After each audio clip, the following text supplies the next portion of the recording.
Catch Up Friday, piglunsar na kan DepEd Bunyan na aldaw. Programa obhetong mas matutukan ang pagbasa kan mga estudyante. Uyan report ni Rosie Nieva. Katakod kan pagpapautob kang National Reading Program komusaro sa importanteng parte kang National Learning Recovery Program.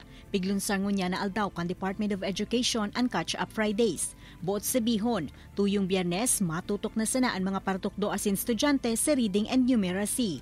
Sa paagi kan Drop Everything and Read o Dear Day, obheto ka ini na matauan ang mga estudyante ning pagkakataong magbasa sa saindang gustong reading materials. You learn how to read, you can use it. You can use it in other terms like when you travel to Singapore like that.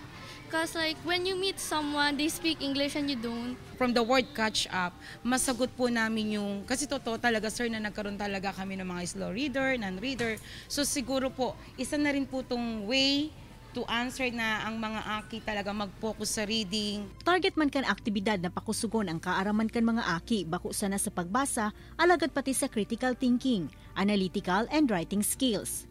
Kaya ang Naga City Central School 1, bigsugo naman kan principal ang mga paratukdo na ibuelta sa kada classroom ang mga mini library o reading materials na magagamit kan mga estudyante. So far, nahiling ko sa mga aki, they are very excited kasi aram nindo na pag ang mga aki ngunyan talagang medyo dain ng gayo na nagkakahilig sa pagbasa. Mientras tanto, positibo man ang reaksyon kan mga magurang dapit sa nasambitan ng programa kan DepEd. It's okay kasi dapat ang mga aki mag-get away to sa mga gadget, more on readings. Kaya nga ni mas okay yung may mga reading book pag aki. Pig-share tuman kan DepEd na di makaka-apektar ang Catch Up Fridays sa pag-aadal kan mga estudyante sa saindang ibang subjects.